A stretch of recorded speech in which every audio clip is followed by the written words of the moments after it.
He was the most feared man in Chicago, returning to his fortress expecting silence.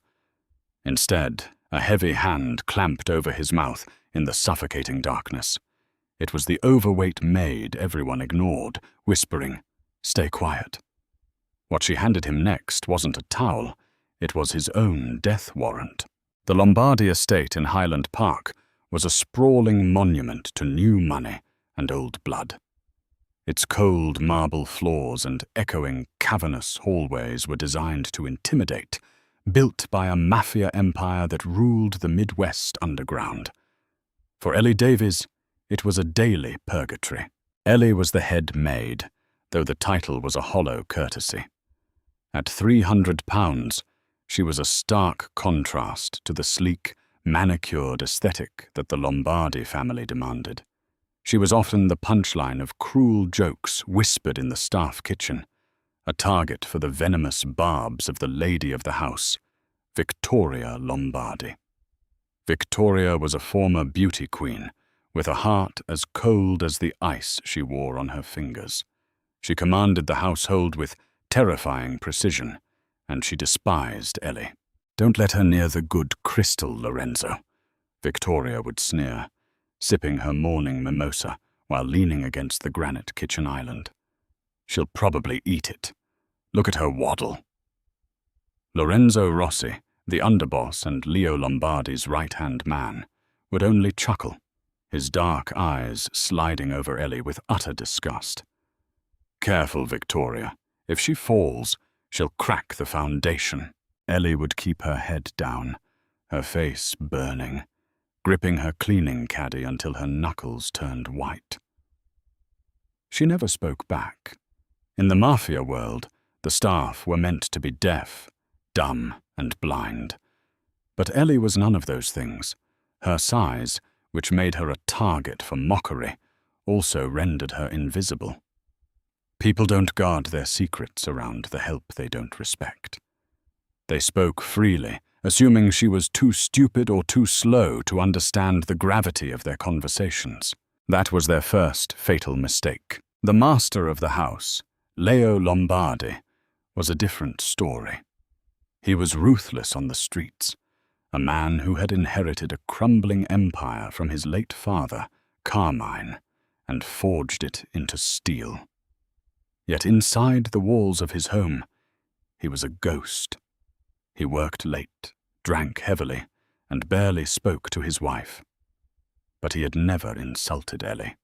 In fact, 3 years ago, when a drunken capo had cornered Ellie in the pantry and raised a hand to strike her, Leo had walked in. Without a word, he had shattered a whiskey tumbler across the capo's jaw and dragged the man out by his collar. He had tossed a crisp $100 bill onto the counter for Ellie and simply said, "Clean up the glass."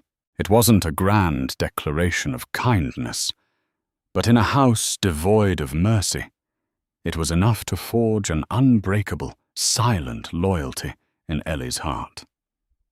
She noticed things about Leo that no one else did. She saw the exhaustion etched into the lines around his eyes. She noticed that he never slept in the master bedroom anymore, preferring the leather sofa in his study. And she noticed the growing, dangerous distance between him and Victoria. Everything changed on a gloomy Tuesday in late October, just 2 weeks after old man Carmine passed away from what the doctors called sudden heart failure. The house was empty, save for Ellie, Victoria, and Lorenzo. Leo was in the city, managing a volatile dispute at the docks. He wasn't expected back until well past midnight. Ellie was in the master suite, tasked with deep cleaning the walk-in closet, a chore Victoria specifically gave her because the cramped space made Ellie sweat and struggle. As Ellie reached for a velvet hat box on the highest shelf, her foot slipped on the step stool. She crashed hard into the mahogany shelving unit, a sickening thud echoing through the room. The physical pain was sharp, but the panic was worse. She scrambled to fix the shelves before Victoria heard. As she pushed the heavy wood panels back into place, she noticed a false backing had popped open from the impact. Inside was a sleek, biometric safe. But the door of the safe was ajar. Victoria must have opened it in a hurry that morning and failed to secure the latch. Ellie knew she should walk away. But her eyes caught the gold-embossed seal of the Lombardi family lawyer, Mr. Abernathy, peeking out from a manila envelope. Curiosity, fueled by months of suspicious whispers she had overheard between Victoria and Lorenzo, overpowered her fear. She wiped her sweaty palms on her apron and pulled the documents out. It was a copy of Carmine Lombardi's final will and testament, not the one read to the family last week, which left the empire to Leo. This was marked confidential, true copy. As Ellie read the pages, the blood drained from her face, leaving her entirely frozen. The will contained a hidden clause, a dead man's switch implemented by Carmine. The old man knew he was being poisoned. The document stated explicitly, "I, Carmine Lombardi, being of sound mind, recognize that the venom in my veins was administered by the vipers in my own home, my daughter-in-law, Victoria, and my trusted captain, Lorenzo Rossi. Should my son, Leo, perish before his 35th birthday, under any circumstances, the entirety of my estate, the offshore accounts, and the syndicate control do not default to his widow. They default to Lorenzo Rossi." Ellie's breath hitched. She flipped the page, her hands trembling violently. Attached was a secret marriage certificate. Victoria and Lorenzo had been secretly married in Sicily 5 years ago, long before Victoria ever met Leo. The entire marriage to Leo was a long con orchestration to infiltrate the Lombardi family, assassinate the father, and eventually the son. But the freezing twist, the reason the will left everything to Lorenzo if Leo died, was written in a handwritten letter from Carmine attached to the back. "Leo, if you are reading this, it means I am dead, and you have found the truth.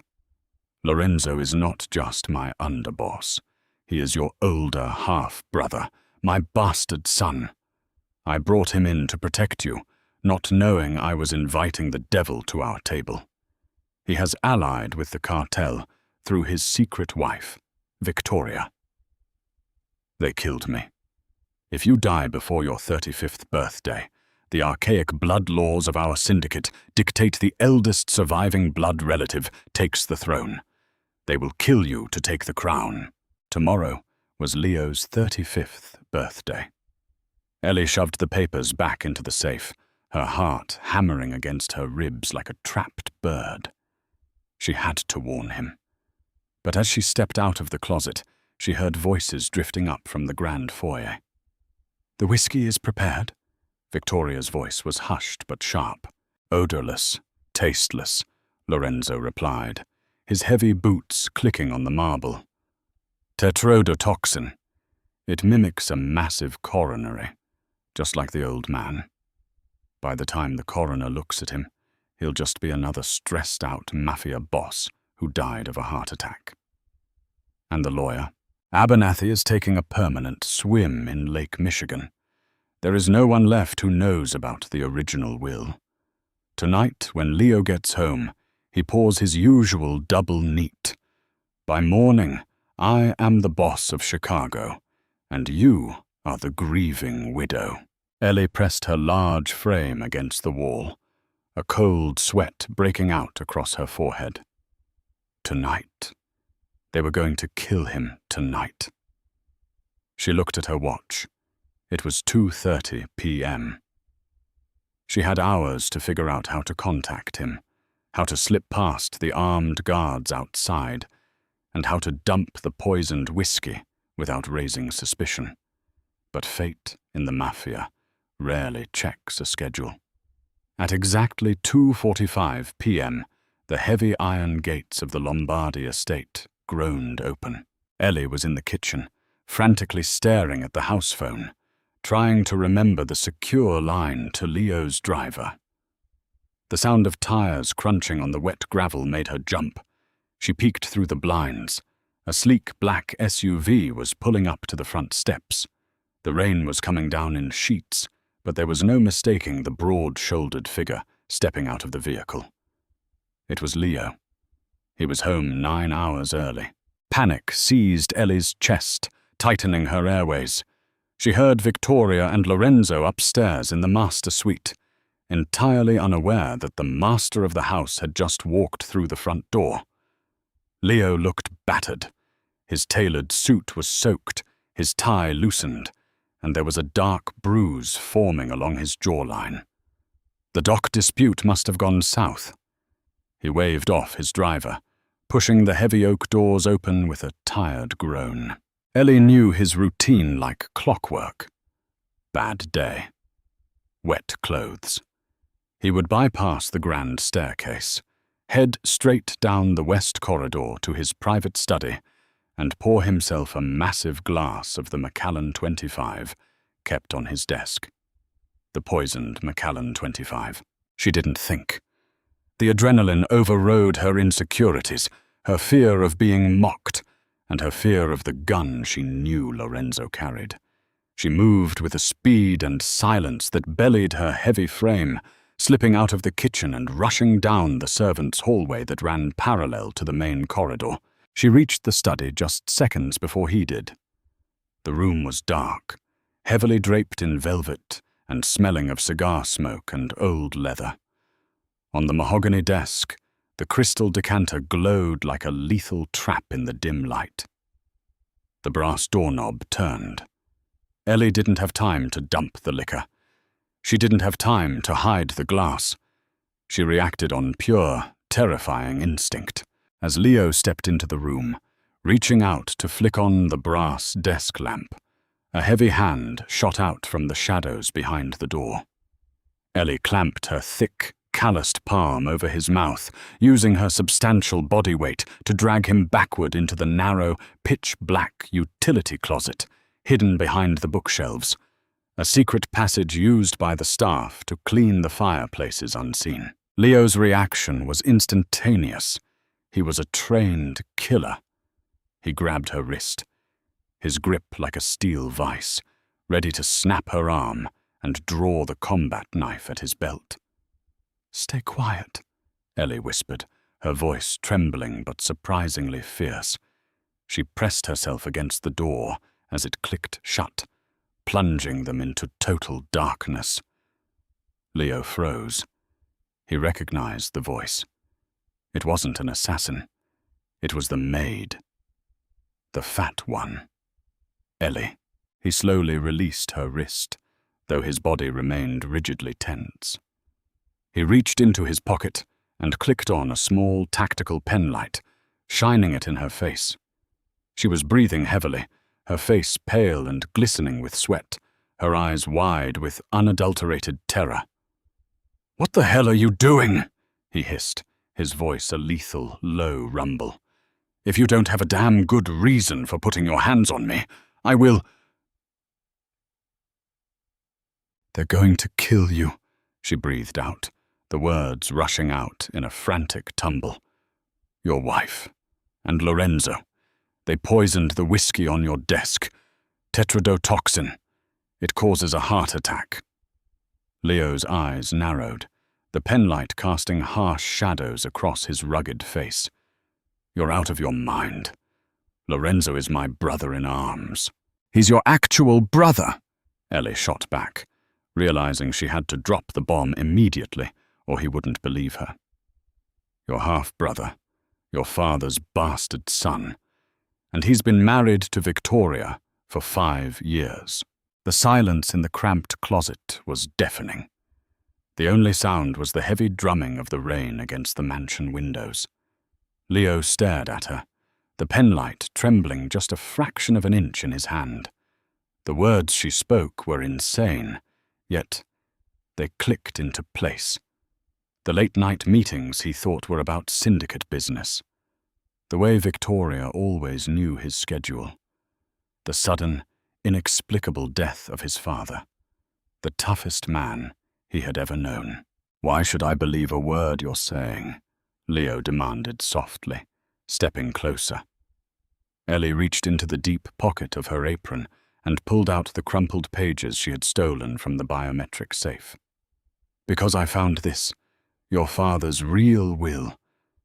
Mr. Abernathy was holding it, but Lorenzo killed him today. Read it, Mr. Lombardi. Read your father's letter." Leo took the papers, shining the small beam of light onto the heavy parchment.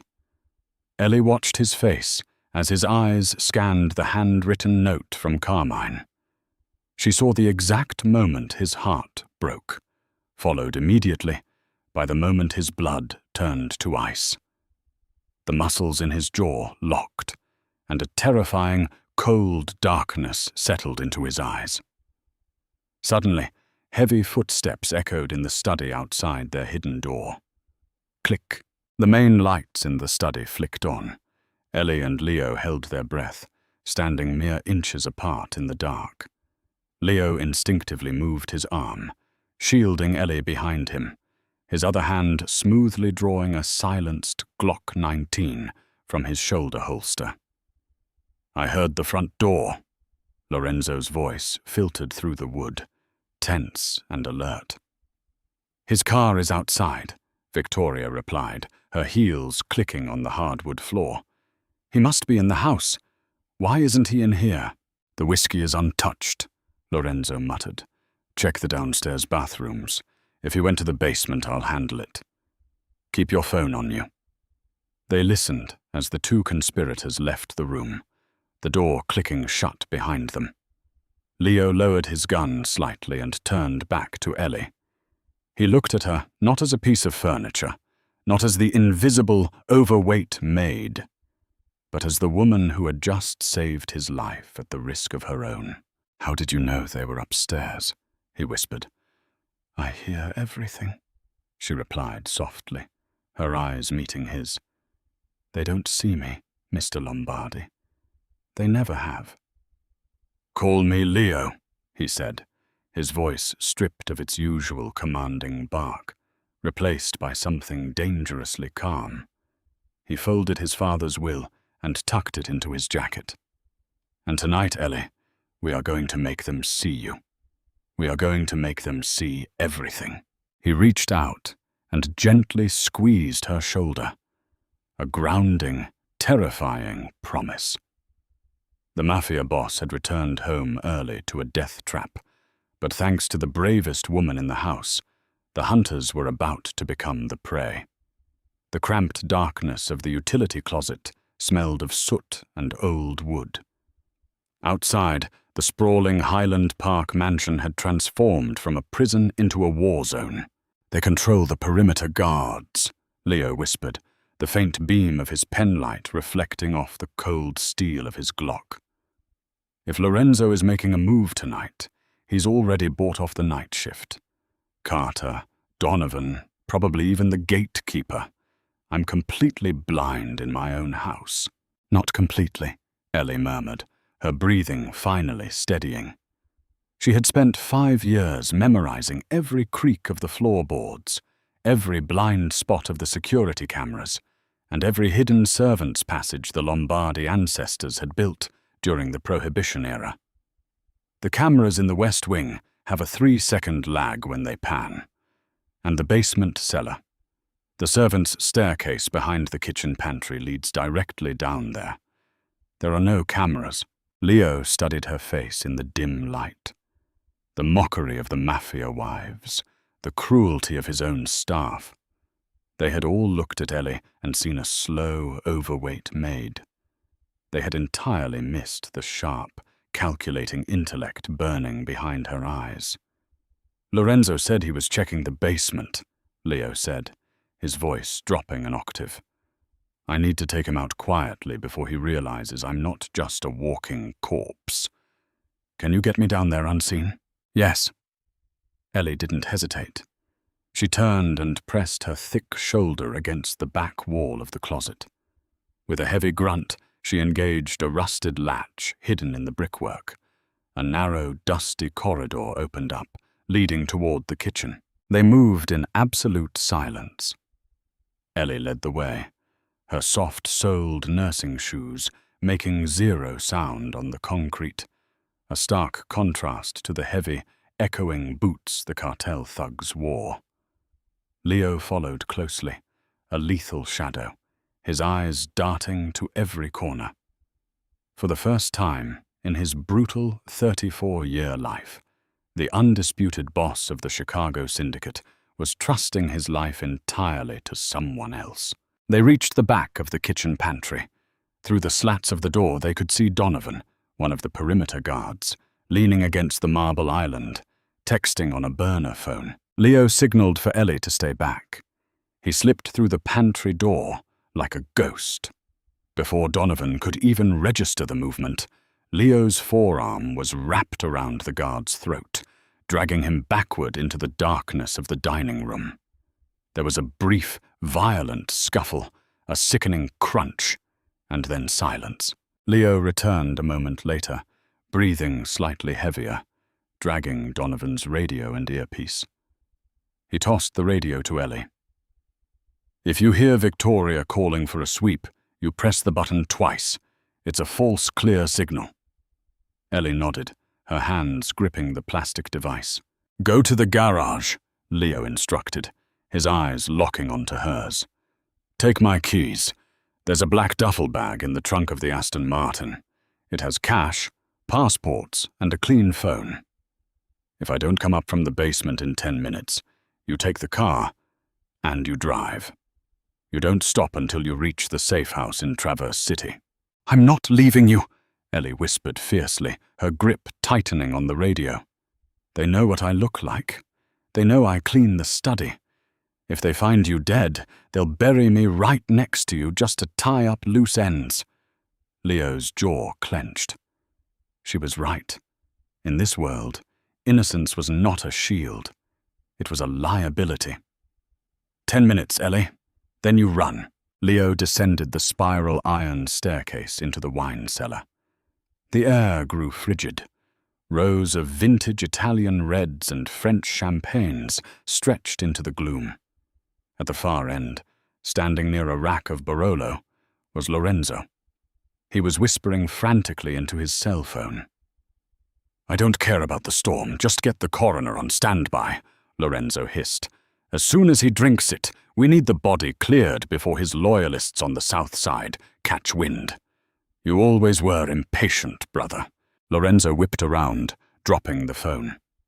His hand flew to his shoulder holster, but Leo was already there. Leo didn't shoot. A gunshot would alert Victoria upstairs. Instead, he lunged, driving his shoulder into Lorenzo's chest. The two men crashed into the wine racks, sending hundreds of thousands of dollars worth of glass and vintage wine shattering onto the stone floor. The dark red liquid pooled around them like blood. Lorenzo was slightly taller, fueled by a lifetime of bitter jealousy. But Leo was a street fighter who had earned his scars. Lorenzo threw a wild punch, his heavy gold ring slicing a deep gash across Leo's cheekbone. "You were never supposed to have the crown," Lorenzo spat, drawing a serrated combat knife from his belt. "The old man made me a dog on a leash while you played king. The cartel promised me the Midwest, Leo. All of it. They promised you a graveyard," Leo snarled. He dodged a vicious swipe of the blade, stepping inside Lorenzo's guard. With brutal precision, Leo drove his knee into Lorenzo's abdomen, grabbing his brother's wrist and twisting sharply. The sickening snap of bone echoed in the cellar. Lorenzo screamed, the knife clattering to the wet stone. Before Lorenzo could recover, Leo slammed the butt of his Glock into his half-brother's temple. Lorenzo's eyes rolled back, and he collapsed into the puddle of shattered wine bottles. Leo stood over him, wiping the blood from his cheek. The physical fight was over, but the true architect of this treason was still upstairs, waiting for her husband to die. 10 minutes later, the door to the master study opened. Victoria stepped in, her silk dressing gown trailing elegantly behind her. The storm outside raged on, lightning flashing through the heavy bay windows. She paused, her perfectly sculpted eyebrows knitting together in confusion. Sitting behind the massive mahogany desk, casually swirling a glass of amber liquid, was Leo. Victoria's heart skipped a beat, but her cartel-trained discipline immediately took over. She forced a radiant, relieved smile, gliding across the room. "Leo, darling, I didn't hear you come in. You're home so early." The dock boys were eager to settle, Leo said, his voice terrifyingly calm. He gestured to the glass on the desk. "I was just about to have a drink. It's been a long day." Victoria's eyes darted to the decanter, then to the glass in his hand. It was the Macallan 25, the poisoned batch. "You look exhausted, baby. Drink up. Let it take the edge off." "I think I will," Leo murmured. He raised the glass to his lips. Victoria's smile widened imperceptibly, the anticipation of her impending empire practically glowing in her eyes. But Leo didn't drink. He lowered the glass, setting it on a leather coaster. "Where is Lorenzo?" Victoria's smile faltered for a fraction of a second. "He went to the basement to check the circuit breakers. The storm is wreaking havoc on the security cameras." "Is that so?" Leo leaned back in his leather chair.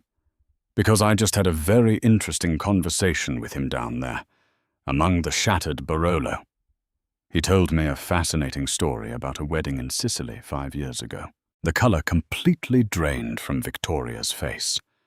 The mask of the loving wife shattered, revealing the cooled, calculating viper beneath. She took a slow step backward, her hand sliding imperceptibly towards the deep pocket of her silk robe. "I don't know what you're talking about, Leo. Lorenzo must have lost his mind." "He lost a few teeth, that's for sure," Leo said, his voice turning to ice. "My father knew Victoria.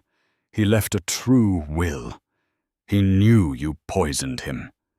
And I know you poisoned this whiskey." Realizing the charade was over, Victoria's face twisted into a vicious sneer. "It doesn't matter what you know.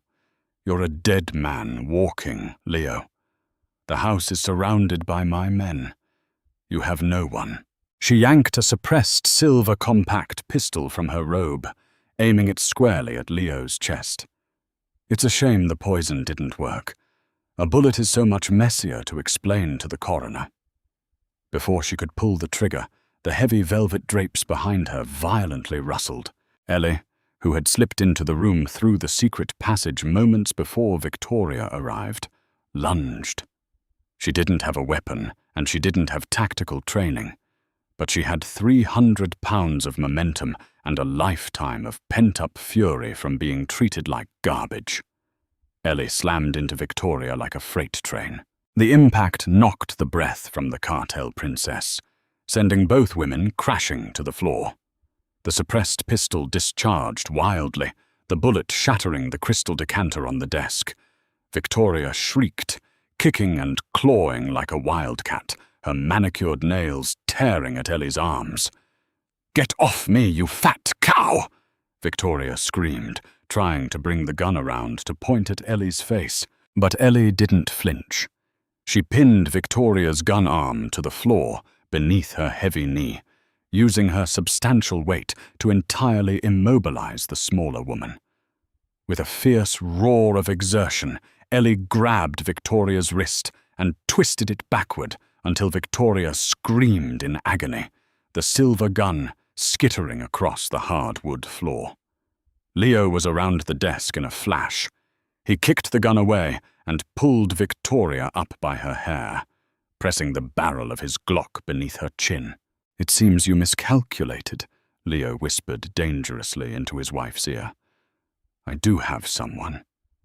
Victoria was trembling, her pristine face twisted in pain and rage, as she glared up at the maid who had just ruined a multi-million-dollar cartel takeover.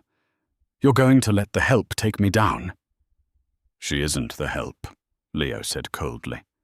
He pulled a pair of heavy zip ties from his desk drawer and bound Victoria's wrists tightly behind her back, shoving her into one of the wing-back chairs. Leo turned to Ellie. She was sitting on the floor, breathing heavily, a scratch bleeding on her cheek, her apron torn. She looked terrified, expecting the adrenaline to fade and the reality of the Mafia boss's wrath to set in. Instead, Leo holstered his weapon. He walked over to her, extending a strong, calloused hand. Ellie hesitated, looking at his hand, then up at his dark, intense eyes. Slowly, she reached out. Leo's grip was firm and surprisingly gentle as he pulled her to her feet. He didn't let go of her hand. "Are you hurt?" he asked, his voice softer than Ellie had ever heard it. "No," she breathed, her heart hammering wildly. Sirens wailed in the distance. The loyal men Leo had texted from the basement, Sebastian and his crew from the south side, had arrived, bringing the corrupt local police captain, Carter, to clean up the mess. The gates were breached. The loyalists were storming the grounds to clear out the cartel traitors. "They're going to take her and Lorenzo away," Leo said, looking deeply into Ellie's eyes. "They belong to the Syndicate Council now. Their fate is sealed." "And what about me?" Ellie asked, her voice trembling slightly. "I know too much now, Leo." Leo reached up, his thumb gently wiping a smear of Victoria's makeup off Ellie's cheek. "You know exactly what you need to know. That you saved my life. You saw the truth when everyone else was blind." He stepped closer, the space between them evaporating. The cruel, superficial world of the Mafia, where women were trophies and staff were ghosts, melted away. He saw her bravery, her fierce loyalty, and the beautiful, undeniable strength she carried. "You aren't going back to the kitchens, Ellie," Leo murmured, his gaze dropping momentarily to her lips before meeting her eyes again, a silent, smouldering promise hanging in the air. "From tonight on, you don't serve anyone in this house. This house serves you." Ellie stood tall, her heavy frame no longer a burden, but the very anchor that had saved an empire. In the shadows of the Mafia, the invisible wallflower had just become the queen. If this pulse-pounding Mafia romance kept you on the edge of your seat, don't leave just yet. Hit that like button to show your support. Share this story with your friends who love a fierce underdog with a jaw-dropping twist, and subscribe to our channel for more thrilling, real-life inspired audio dramas every single week. What do you think Leo and Ellie will do next? Drop your thoughts in the comments below.